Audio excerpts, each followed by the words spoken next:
ಕರ್ನಾಟಕ ಮುಖ್ಯಮಂತ್ರಿ ಸಿದ್ದರಾಮಯ್ಯ ಅವರು 2026ರ ರಾಜ್ಯ ಬಜೆಟ್ ಅನ್ನು ಮಂಡಿಸಿದ್ದು ಹಲವು ಪ್ರಮುಖ ಘೋಷಣೆಗಳನ್ನು ಮಾಡಿದ್ದಾರೆ.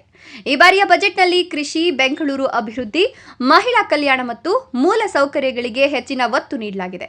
ಮೊದಲಿಗೆ ಕೃಷಿ ಕ್ಷೇತ್ರದ ಬಗ್ಗೆ ಹೇಳೋದಾದರೆ ಮುಖ್ಯಮಂತ್ರಿ ಕೃಷಿ ವಿಕಾಸ ಯೋಜನೆಯಡಿ ಎಐ ಆಧಾರಿತ ಕೃಷಿ ಟೆಕ್ ಕೇಂದ್ರಗಳನ್ನು ಸ್ಥಾಪಿಸುವ ಯೋಜನೆ ಘೋಷಿಸಲಾಗಿದೆ.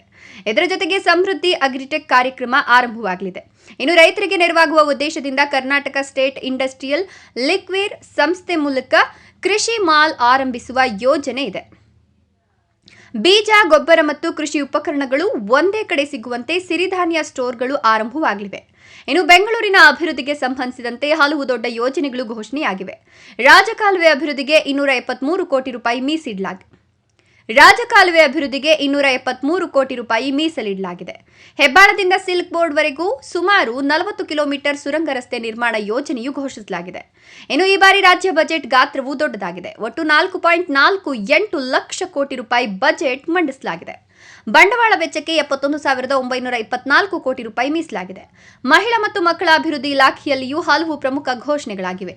ಗೃಹಲಕ್ಷ್ಮಿ ಯೋಜನೆಗೆ ಭಾರಿ ಅನುದಾನ ನೀಡಲಾಗಿದೆ. ಅಂಗನವಾಡಿ ಕಾರ್ಯಕರ್ತೆಯರಿಗೆ ಹೆಚ್ಚುವರಿ ಸೌಲಭ್ಯ ನೀಡುವ ಯೋಜನೆಯೂ ಘೋಷಿಸಲಾಗಿದೆ. ಇನ್ನು ಬೆಂಗಳೂರಿನ ರಸ್ತೆ ಅಭಿವೃದ್ಧಿಗೂ ಹೆಚ್ಚಿನ ಒತ್ತು ನೀಡಲಾಗಿದೆ. ರಸ್ತೆ ಅಭಿವೃದ್ಧಿಗೆ 1,233 ಕೋಟಿ ರೂಪಾಯಿ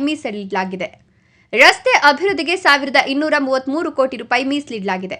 ಹೆದ್ದಾರಿ ಅಭಿವೃದ್ಧಿಗೆ 450 ಕೋಟಿ ರೂಪಾಯಿ ಅನುದಾನ ಘೋಷಿಸಲಾಗಿದೆ.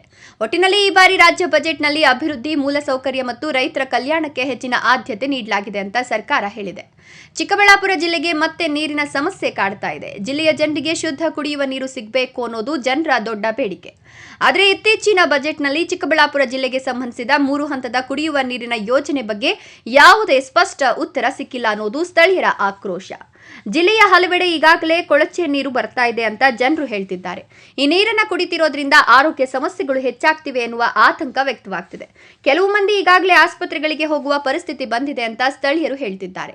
ಮುಂದಿನ ದಿನಗಳಲ್ಲಿ ರೋಗಿಗಳ ಸಂಖ್ಯೆ ಹೆಚ್ಚಾಗಬಹುದು ಎಂಬ ಭಯವು ಜನರಲ್ಲಿ ಮೂಡಿದೆ. ಇದರ ನಡುವೆ ಪ್ರಶ್ನೆ ಏನಂದ್ರೆ, ಚಿಕ್ಕಬಳ್ಳಾಪುರ ಜಿಲ್ಲೆಯ ಜನಪ್ರತಿನಿಧಿಗಳು ಈ ಸಮಸ್ಯೆ ಬಗ್ಗೆ ಯಾಕೆ ಗಟ್ಟಿಯಾಗಿ ಧ್ವನಿ ಎತ್ತುತ್ತಿಲ್ಲ ಅನ್ನೋದು ಜನರ ಪ್ರಶ್ನೆ. ಜಿಲ್ಲೆಯ ಅಭಿವೃದ್ಧಿಗೆ ಸಂಬಂಧಿಸಿದ ಪ್ರಮುಖ ವಿಷಯಗಳ ಬಗ್ಗೆ ಇನ್ನಷ್ಟು ಸ್ಪಷ್ಟತೆ ಬೇಕು ಅಂತ ಜನರು ಹೇಳ್ತಿದ್ದಾರೆ. ಈ ನಡುವೆ ಪ್ರತಿಪಕ್ಷ ನಾಯಕರು ಹಲವು ಬಾರಿ ಪ್ರೆಸ್ ಮೀಟ್ ಮಾಡಿ ಈ ಸಮಸ್ಯೆ ಬಗ್ಗೆ ಸರ್ಕಾರದ ಗಮನ ಸೆಳೆಯಲು ಪ್ರಯತ್ನ ಮಾಡಿದ್ದಾರೆ. ಮುಂದಿನ ದಿನಗಳಲ್ಲಿ ಈ ವಿಷಯದಲ್ಲಿ ಯಾವ ಕ್ರಮ ಕೈಗೊಳ್ಳಲಾಗ್ತದೆ ಅನ್ನೋದನ್ನ ಜನರು ಕಾದು ನೋಡುತ್ತಿದ್ದಾರೆ. ಈ ರೀತಿ ಕುಲುಷಿತ ನೀರನ್ನು ಏನು ಎಲ್ಲ ನೀರಲ್ಲೂ ಎಲ್ಲ ಥರದ ಅಂಶಗಳು ಇರ್ತದೆ. ಆದರೆ ಆ ಪರ್ಮಿಸಬಲ್ ಲಿಮಿಟ್ಗಿಂತ ಅದು ಜಾಸ್ತಿ ಆದಾಗ ಮನುಷ್ಯನಿಗೆ ಅದು ವಿಷ ಆಗಕ್ಕೆ ಸ್ಟಾರ್ಟ್ ಆಗುತ್ತೆ. ನಾವು ಹಾಲನ್ನು ಸ್ವಲ್ಪ ಏನು ಕುಡಿಬೇಕು ಅದು ಕುಡಿದಿರ ಬರೀ ಹಾಲನ್ನೇ ಕುಡಿತಾ ಇದ್ದರೆ ಅಂತಹ ಹಾಲು ಸಹ ನಮಗೆ ವಿಷವಾಗಿ ಹೆಂಗೆ ಪರಿವರ್ತನೆ ಆಗುತ್ತೋ ಈ ರೀತಿಯ ಕೆಮಿಕಲ್ಸು ಒಂದು ಸ್ವಲ್ಪ ಜಾಸ್ತಿ ಆದರೂ ಕೂಡ ತುಂಬ ನಮಗೆ ತೊಂದರೆ ಆಗೋಂಥ ಪರಿಸ್ಥಿತಿ ಇದೆ. ಏನು ಇವತ್ತು ನಾನು ಏನೇನು ಆಗ್ಬೋದು ತರಕಾರಿಗಳಲ್ಲಿ ಮತ್ತು ಇದೆಲ್ಲ ಇದಾದರೆ ಅಂತ ಅದನ್ನು ಕೂಡ ನೋಡಿದಾಗ ಏನಂತಂದರೆ ಬ್ಲಡ್ಡಲ್ಲಿ ಆಕ್ಸಿಜನ್ ಸಪ್ಲೈ ಕಡಿಮೆ ಆಗುತ್ತೆ. ಏನಕ್ಕೆ? ನೈಟ್ರೇಟ್ ಜಾಸ್ತಿ ಆದರೆ. ಆಮೇಲೆ ಏನೋ ಮೆಥೋಮೋಗ್ಲೋಬಿಯಮಿನಿಯಾ ಅಂತ ನನಗೆ ಹೆಸರು ಕೂಡ ಹೇಳಕ್ಕೆ ಬರಲ್ಲ, ಅಂಥ ಕಾಯಿಲೆಗಳೆಲ್ಲ ಬರ್ತದಂತೆ. ಬ್ಲೂ ಬೇಬಿ ಸಿಂಡ್ರೋಮ್ ಕಾಯಿಲೆ ಬರುತ್ತಂತೆ. ಅದು ಮಕ್ಕಳಿಗೆ ಸಿಕ್ಕಾಪಟ್ಟೆ ಅಪಾಯಕಾರಿ ಅಂತೆ. ಮತ್ತು ಕ್ಯಾನ್ಸರ್ ರಿಸ್ಕ್ ಜಾಸ್ತಿ ಇದೆಯಂತೆ. ಜಠರದ ಕ್ಯಾನ್ಸರ್ ಜಾಸ್ತಿ ಬರುವಂಥ ಚಾನ್ಸ್ಗಳು ಜಾಸ್ತಿ ಇದೆಯಂತೆ.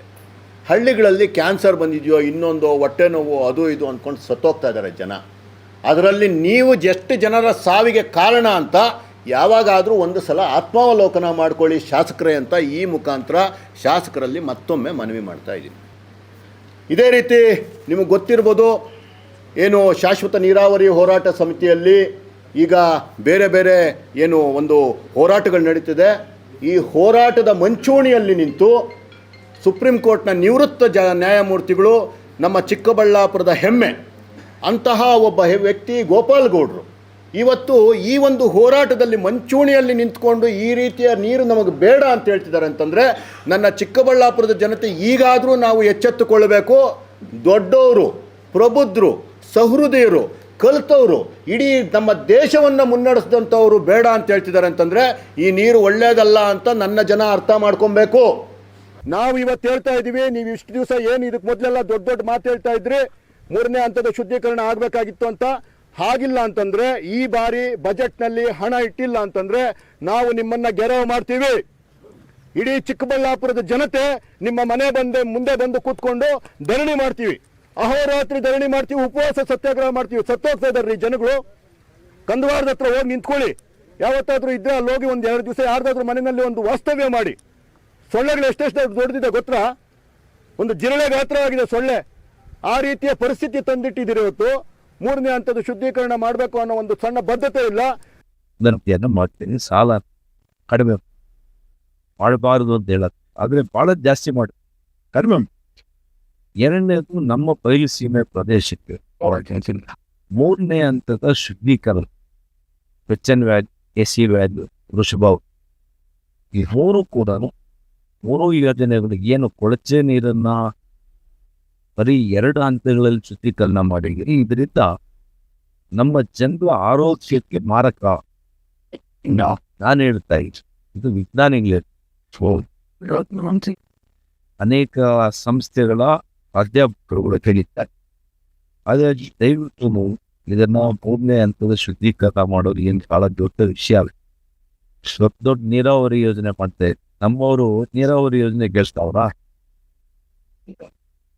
ಇಡೀ ಭಾರತದಲ್ಲಿ ಕೊಳಚೆ ನೀರನ್ನು ಯಾರಾದರೂ ಉಪಯೋಗಿಸುವಂತ ಶಾಪಗ್ರಸ್ತ ಜನರಿದ್ದಾರೆ ಅಂದ್ರೆ ನಾವು ಚಿಕ್ಕಬಳ್ಳಾಪುರ, ಕೋಲಾರ, ಬೆಂಗಳೂರು ಗ್ರಾಮಾಂತರದಲ್ಲಿ ನಾವು ವಾಸ ಮಾಡ್ತಿದ್ದೀವಲ್ಲ, ನಾವೇ ಶಾಪಗ್ರಸ್ತ ಜನತೆ ಆಗಿದೆ.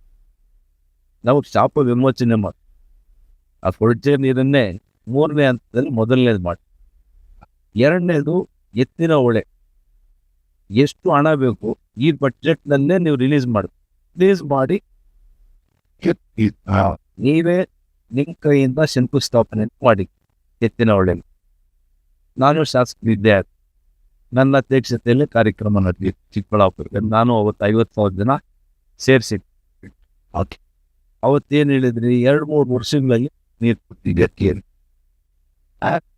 ಆದರೆ ಇವತ್ತು ಎಷ್ಟು ವರ್ಷ ಆಯಿತು? 12 ವರ್ಷ ಆಗುತ್ತೆ. ಇನ್ನೂ ಕೂಡ ನೀರೆಲ್ಲಿದೆ? ಹಾಸನ, ಚಿಕ್ಕಮಂಗ್ಳೂರು ಕಡೆ ಇದೆ. ಯಾವಾಗ ಇದನ್ನೆಲ್ಲ ದಾಟಿ ಚಿಕ್ಕಬಳ್ಳಾಪುರ, ಕೋಲಾರ, ಥೈಲ್ಯಾಂಡ್ ಕಡೋದು ಯೋಜನೆ ರೂಪಿಸಿದ್ದೆ ನಮ್ಮ ಜಿಲ್ಲೆಗಳಿಗೆ. ಇದನ್ನ ನೀವು ಖಂಡಿತವಾಗಿ ನೀವು ಸಮಯನೂ ಘೋಷಣೆ ಮಾಡಬೇಕು. ಹಣ ಇಷ್ಟು ಕೊಡ್ತಾ ಇದ್ದೀರಿ ಎತ್ತಿನ ಹೊಳೆಗೆ ಅನ್ನೋದು ಘೋಷಣೆ. ಇನ್ನೊಂದೆಡೆ ರಾಜ್ಯ ಸರ್ಕಾರದಿಂದ ಕೆಲವು ಹೊಸ ಘೋಷಣೆಗಳು ಕೂಡ ಬಂದಿವೆ. ರಾಜ್ಯದ ಪಂಚಾಯಿತಿಗಳಿಗೆ ಮಹಾತ್ಮ ಗಾಂಧಿ ಹೆಸರಿಡುವ ಪ್ರಸ್ತಾಪ ಕೂಡ ಚರ್ಚೆಗೆ ಬಂದಿದೆ. ಆದರೆ ಜನರು ಹೇಳೋದೇನು ಅಂದ್ರೆ, ಹೆಸರು ಬದಲಾಯಿಸೋದಕ್ಕಿಂತ ಶಿಕ್ಷಣ, ವೈದ್ಯಕೀಯ ಮತ್ತು ಮೂಲಭೂತ ಸೌಲಭ್ಯಗಳ ಮೇಲೆ ಸರ್ಕಾರ ಹೆಚ್ಚು ಗಮನ ಕೊಡಬೇಕು ಅನ್ನೋದು. ಒಟ್ಟಾರೆ ಚಿಕ್ಕಬಳ್ಳಾಪುರ ಜಿಲ್ಲೆಯ ಕುಡಿಯುವ ನೀರಿನ ಸಮಸ್ಯೆ ಈಗ ದೊಡ್ಡ ಚರ್ಚೆಯ ವಿಷಯವಾಗಿದೆ. ಈ ಸಮಸ್ಯೆಗೆ ಶೀಘ್ರ ಪರಿಹಾರ ಸಿಗ್ತದೆಯೇ ಅಥವಾ ಇನ್ನು ಕಾಯಬೇಕಾಗ್ತದೆಯೇ ಅನ್ನೋದನ್ನ ಮುಂದಿನ ದಿನಗಳಲ್ಲಿ ಗೊತ್ತಾಗಲಿದೆ. ಇದೀಗ ಈ ಬಜೆಟ್ ಬಗ್ಗೆ ಜನರು ಮತ್ತು ವಿರೋಧ ಪಕ್ಷಗಳು ಹೇಗೆ ಪ್ರತಿಕ್ರಿಯಿಸುತ್ತವೆ ಅನ್ನೋದನ್ನ ಕಾದ್ ನೋಡಬೇಕಿದೆ.